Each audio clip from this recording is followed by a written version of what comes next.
Every year I take it upon myself to rewatch the entire Ben 10 franchise. But with the rise of my channel this year, I decided I want to make this rewatch special.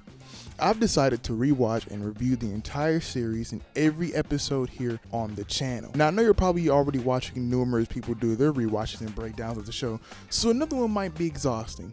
But that's why I brainstormed a lot about my own to make it as different as possible for you all to still enjoy. And what I've come up with is that I'm just gonna be me, you know? These are not gonna be like the Inktank's breakdowns, as I just don't have the knowledge like Kuro to dissect these episodes down to the nitty gritty, to all the way to like their animation errors and stuff. So I just decided that I'm gonna keep it simple. I'm just gonna react to the episodes, I'm gonna review them at the end, and I'm just gonna have a lot of fun with this. The Inktank's videos are like going to class, right? Going to that class or school that you just are excited to go to because you want to learn. And my videos, I want them to be like gym class. You know, you go in there, just have a bunch of fun, pure entertainment. And of course, I'm gonna throw my opinions around a bit here and there. So yeah, nice little Dan analogy for you. Y'all know I gotta throw the analogies at y'all. You know, they never make sense. The way my rewatch is gonna work is I will be both live reacting to the episodes, and I will not be pausing unless I absolutely feel like I have to, but for the most part I won't, as the reaction portion will just be highlights from my reaction to when I watch the show. And then after that I will be reviewing the episodes, talking about it in greater detail, and the only rating I will be giving the episodes are a basic 1 to 10 rating, just to keep it simple. And to hopefully address the criticism of these reactions never reaching past classic,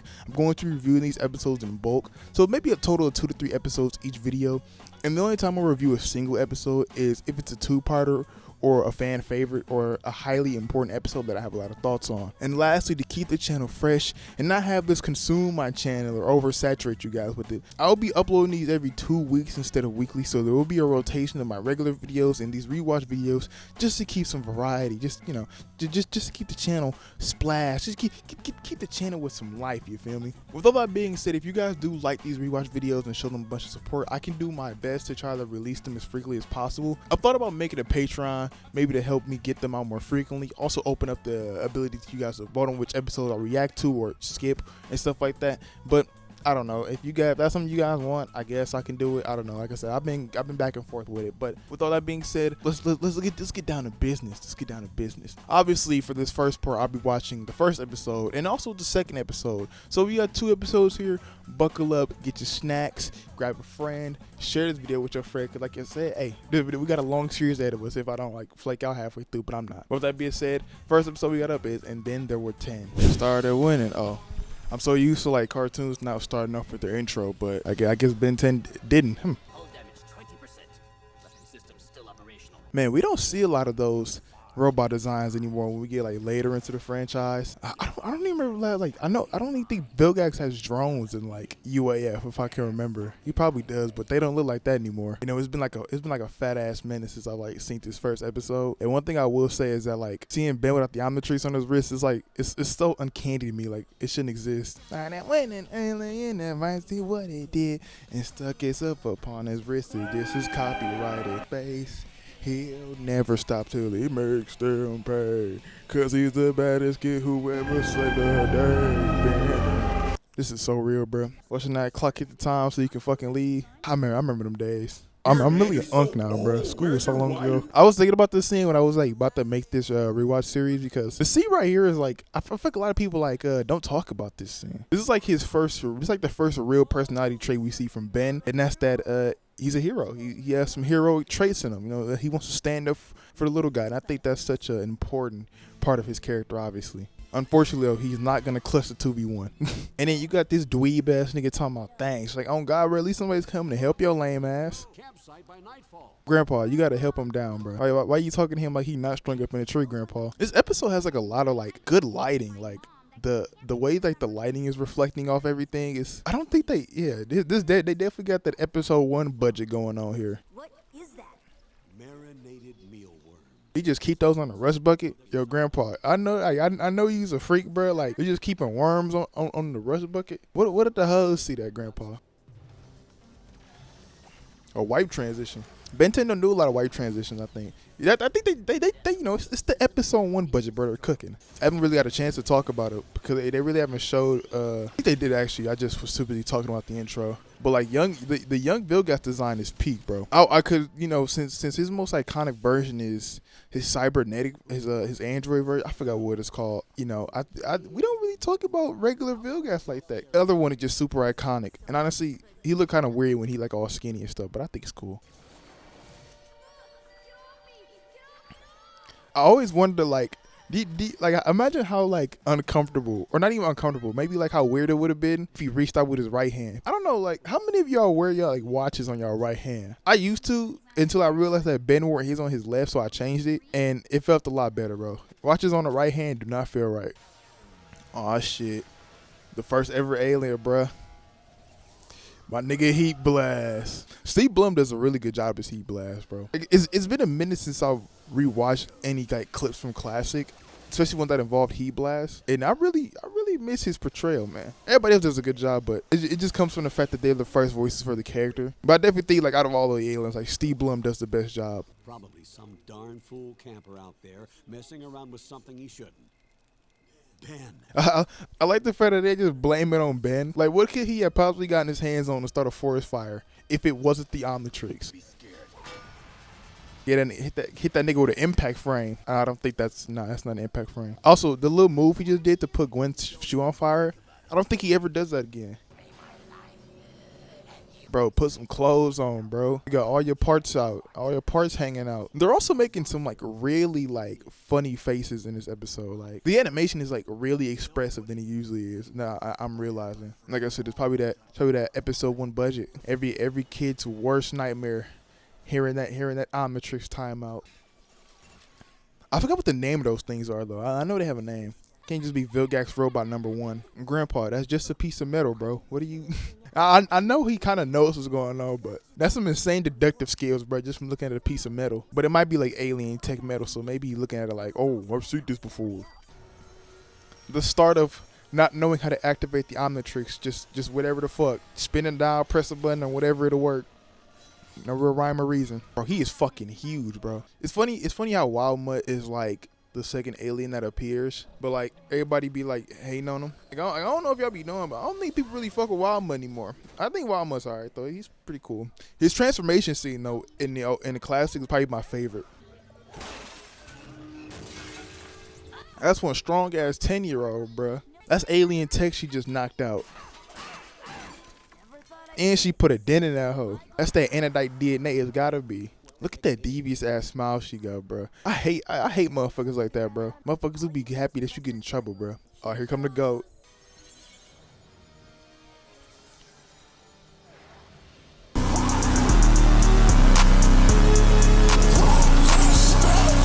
Oh no. Man, that'd be cool. Does everybody in this fucking show just have like an RV? Makes me wonder if Grandpa like always had his, or he was just like biting off a trend. If he bought off the trend though, you know, his shit the best though. That thing was not that big when it showed up, bro. Bro, why are you just standing there? Gave Diamond Head a cool moment, but why was she just standing there, bro? You better press circle and roll out of the way, bro. This moment was always pretty cool. Ben's first day as Diamond Head, and he already analyzed the situation that the lasers are reflecting off Diamond Head. He just reflected it back at him. Just threw it back at him. Great ingenuity from a 10-year-old, bro. That's why he's the GOAT. This episode is animated like a bit differently, bro. Like they're moving all like they don't move. They don't make these weird faces. Not like the weird and bad, but they don't make like these expressions later on in the show. But now we get to see a real GOAT. Yep. Hey, check this out. I always said like Accelerate would be like my go-to alien, bro, because he just has so many uses, bro. Ben probably sped down to a nearby town, grabbed some slices of pizza, and he came back and cleaned the site up, bro. All would Accelerate. Oh wait, no, I forgot. He went all the way back home. Dude, how'd we get up here? I'm not sure. Them niggas got some strong ass underwear, bro. How y'all shit's not ripping? And then Number 10 is the best first episode in Ben 10, and probably in any show, period. The episode starting off with Vilgax trying to retrieve what we know was the Omnitrix automatically gets you hooked. I briefly mentioned in my reaction portion how I really like his pre-cyborg look. Along with all his drones and robots in their orange and red color schemes, they all make for some of my favorite robot designs in the franchise. We get some moments with Ben as he waits for the clock to start his summer vacation, and while he's in school, my favorite moment definitely comes from when he tries to stand up to JT and Cash when he sees them bullying a random kid. This scene to me is great because I see this as the first real personality trait we see from Ben, and it's of course his heroism. The will to stand up for those who can't defend themselves is the first thing we see from Ben in the first few minutes of the series. The introduction right after for Max and Gwen is also great as Max pulls up on Ben with a smile and is really excited to start the summer vacation with his grandkids.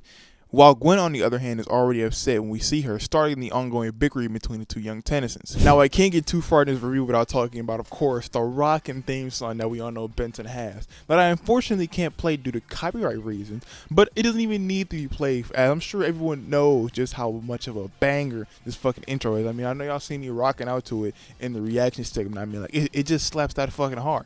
And I don't think it's controversial to even say, like, it's probably, like, one of the best theme songs we have from that era of cartoons. Just hearing the theme song once, you're automatically just hooked into the song and the show. I mean, one listening, you know all the lyrics. The music cues are recognizable with that little like bro, if you heard it once, you know what this is from. I mean, I've heard it so many times I basically recognize every little minute detail.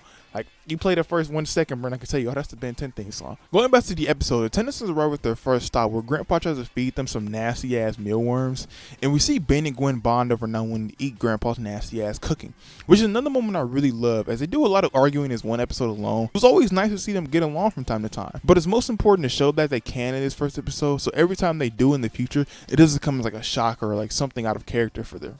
But we eventually get to the big moment of the episode, and the moment that started it all with Ben getting the Omnitrix and turning into Heat Blast. Rewatching this episode made me appreciate all these moments a lot more, from how the Omnitrix emits that bright green glow, to the amazing transformation sequences that Classic gives us, the animation on Heat Blast's fire as he moves around, and of course Steve Blum's amazing voice acting as Heat Blast. All this makes for such a great opening to the main focus of the show, and it gets even better with how quickly Ben adjusts to his new powers, Gwen's reaction to him being to knock him in the head with a fucking fire extinguisher, and Grandpa subtly dropping hints to his past by knowing that Heat Blast is an alien and not a monster. We also get Wildmutt's first appearance, and probably my favorite classic transformation sequence. Wildmutt's transformation just has so much force and animalistic behavior to it, like the ground slam and his roar. But getting to my second favorite part of the episode, Ben overhears a call for help over the radio and realizes that these robots are after him, and with these people in trouble, it's his responsibility to use the Omnitrix to save him. The Tennysons arrive at the campsite, and before Ben uses the watch, he looks to Max for approval, which is a nice detail I like, considering the relationship that'll be built for these two characters. Ben uses Diamond Head to take out the huge robot, which is also, funny enough, the first boss in the Protective Earth video game, so that's a nice little detail. I like how the show already shows us how skilled Ben is, as he immediately takes notice of Diamond Head's ability to reflect the robot's lasers and uses it to cut him in half. I should also mention that Diamond Head's transformation is also peak. It's one of the smoother ones, with it just has a lot of nice and sleek, fast sound effects and details. It's just a treat to look at, just like all the classic transformations are in this show. This episode is easily one of the show's best, and one of the best first episodes ever, like I mentioned, giving us a look at 4 aliens, 3 of which being the most iconic in Heat Blast, Diamond Head, and Accelerate, with also some top tier action and animation, and setting up the show and its characters perfectly. I don't see how I can rate this episode anything but a 10, so that's what it'll get. And then Number 10 kicks us off with a strong 10 start. Ironically enough, get it? 10 on 10 on 10. Nah, shut the fuck up. Alright, next up we have episode 2, Washington, BC. The episode where Animo makes his debut appearance. Oh, and here's here to cook, bro. Look at that nice off-screen progression. Last episode he couldn't put the fire out, and this time he manually uses his power to just absorb it. Even though the building's still on fucking fire, but shows that Ben has been practicing. No way! A gold sumo slammer card! Where'd you get it? I've been searching all I'm surprised that little nigga not scared, bro. You got a lava man next to you, so close to you, bro. And if he touch you where you're cooked, I'll be like, get the fuck away from me. Started when an alien device did what it did. Nigga just shot at her Hadouken. Now you think Ben knew that they would survive that, or did he just shoot like a fucking fireball at them and just prayed they live? I'm surprised these niggas are not freaked the fuck out, bro. Like, do y'all think this is just a guy in a suit? That is a talking bowl of lava, bro. Y'all just not scared, bro. Yo, Animo! Boy, your shit is receding like crazy. It's time to let that shit go, boss. It's time to rock the full body, homie. Now, why is Anemo like this color, bro? Like, does he stink that bad that his skin is rotten too? This pale, like, yellowish color he got, bro? Sounds like you have a frog in your throat. I was just gonna say that. I think it's the other way around, Anemo. That shit's gotta be nasty, bro. Anytime, especially in this show, when like people get sneezed on by like aliens or like Big Mutant Frog, bro, it always looks so fucking nasty, bro. I know alien snot is just like, it has to smell so fucking bad. Sumo Slammer cards, cool. Are any of y'all into like trading cards and stuff? Me as a kid, I could never get into them, bro. That's one thing me and Ben can't relate with. My grandpa wrong as fuck for feeding his kids this bullshit, bro. Like, if you don't go get a Jack's pizza for them, bro, like, they don't want to keep eating these fucking mealworms and shit. What are you doing? Looking for the gold Sumo Slammer card. He said that like he didn't just tear up the fucking aisle. Like, are trading cards really like these special to get all worked up over? Now this though, like I did think the other colors did look cool though. I remember seeing that scene. I was like, oh, that blue and red card does look kind of cool. This is also another like interesting piece of music. I don't think they use this in the show. Man, Anemo low-key ain't shit, bro. Ben, I think you could have took him in a fist fight. I would. Yeah, I would have hit it with that 1-2 combo. I think Ben could have did that. Nigga, what the fuck are you doing? Nigga, they got pets in a grocery store. I don't need to go hero to stop an overgrown furball. But you need to go hero to stop the scrawny man controlling it, bro. Like I said, bro, you could have tackled Anemo, bro. If there's anything I can do to repay you, anything you want. Well, now that you mention it. No, I think this is a little bogus. Like, Grandpa, you didn't have to grab him, bro. He can get the car right now, bro. Like, honestly, if I'm Ben, I'm going back. Hold on, no, I put my car, nigga. He mad as hell in the front. The ponytail is crazy, Anemo. Another good piece of music that I don't think they used again in the show, bro. The reanimation of dormant cells. Does this guy come with subtitles? No, but I can turn them on for you, gang, if you need me to. Oh shit, this the forearm scene, ain't it? Another great transformation scene, bro. Just like Diamond Head in like the last episode, kinda. Forearm's got a really weird voice here. I forgot who voices Forearms, but it definitely takes him the time before they work out Forearms' voice that he keeps for the rest of the show. Cause right now he's all like growly and shit. Another example of Gwen just being like a fucking super strength 10-year-old, bro. Breaking fucking bow staffs up the fucking pigeon's head and shit. One thing I will always love about this show, bro, is the action, bro. It's just so raw and intense. Especially whenever it's Forearms fighting, bro. They be letting Forearms throw down.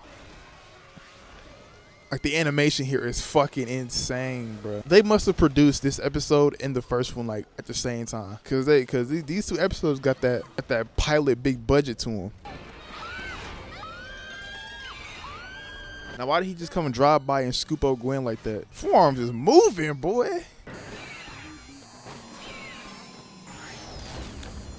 Ain't gonna lie, you got lucky. A few more seconds and you would have been fucking pavement. You would have been roadkill, Ben.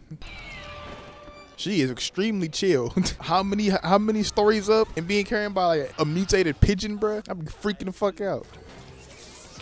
Is this just me or is like Stinkfly's transformation like really bright? Still a W transformation. We all know Classic has the best transformation scenes, man. It's a shame that the quality kind of drops with the rest of them. UAF's one are alright. They're just not less detailed or as special. And Omniverses I like too. The morph type of ones, the real time morphs. But Classic just remains unbeaten, bro, when it comes to the transformation scenes. And Grandpa, you're not fooling nobody, bro. Damn. The choices of a hero. I mean, I'm sure you can still get the card after you save the day. Stinkfly doing a lot of like physical attacks in the episode. He elbow dropping niggas. He slashing at niggas. I think later in the series as well, he just starts like shooting his goo. He doesn't really like get real handsy. Now, why the hell did y'all leave the building, bro? Y'all was the safest in the building. Now, if y'all would have died, I would have been on y'all. Plus, I guess saving the city from Dr. Wacko is its own reward. Don't forget You guessed, bro. That lame ass card Yeah, well, that's can't be that valuable. Rescue dweebs. You were such a major doofus. Washington BC is another strong episode with the introduction of Dr. Animo, one of the show's most iconic villains from the show, and his mutant creatures as well. The thing I love most about this episode though is Ben's personal conflict in this episode, with him being obsessed with wanting credit and reward for his heroic actions from the very beginning of the episode, with not getting the credit for stopping the robbers, to then saving the store and the workers, but not being able to claim the Gold Sumo Slammer card he wants, and to the very end where he gives up the card that he wanted so much in order to save Dr. Kelly from Animo. They even make a great comparison between Ben and Animo throughout this episode, seeing as Animo is someone who is obsessed with wanting credit and reward for his actions. It's a nice conflict to look back on and see that Ben and Animo became enemies due to sharing similar paths, but thankfully one was able to avoid said path and ended up becoming one of the world's greatest heroes. Animo makes for such a great villain though. His ability to control and mutate animals makes him a real threat to Ben, and you feel that here. Ben has to whip out his second transformation with the new alien we see in this episode, Forearms, who definitely has my second favorite transformation sequence, and who's also figuring out his voice in this episode because he does not sound like he will in the future. He does all this to take on the mutant frog, just showing just how strong Animo's mutations can be. We also see another new alien, Stinkfly, and he's handled really funny in the episode because he uses Stinkfly in such a physical way. Like he elbow drops the giant mutant parrot and slashes at Animo. These are things I don't think we really see him do going forward. Instead, he just sticks to his old shooting goop thing out of his eyes. So, you know, it's a fun little thing to look back on. I've talked about this episode a lot on the channel, saying that it could make for a good point of reference for something like a live action adaptation. So I think it goes without saying that Washington BC is definitely a 10 out of 10 episode. I gotta give Washington BC a lot of credit though for writing the video, because that Forearm versus Mutant Frog fight is probably like low key one of the best ones if I can remember from season 1. It's animated beautifully. As you can tell, that episode 2 had a lot of that first episode budget to it as well, that first production budget that they spent, and they spent a lot of it on the action, because boy, if you really look closely and see the detail on Forearms and just hear the sound effects, that raw intense action that a classic has, oh my god, that's one of my favorite things about this show. And I'm really excited for the rewatch it, because I haven't rewatched classic in some time now, but I know that my favorite thing about it is always has been its action scenes, because they just feel a lot more intense than future series. But I hope you guys enjoyed the first part of this rewatch. If you did, let me know by hitting that like button and commenting down below how you feel about these 2 episodes, and also let me know if you guys want more of these. Hey everybody, Editor here. Is Mike glitched out? So let me do this real quick. If you can consider as well becoming a member to the channel, there's a bunch of fun perks you can get, and also different polls for different type of videos. And if this series does really well, the more episodes we get deep into, we might even have an episode poll and episode voting. And if you're interested, go check out the membership.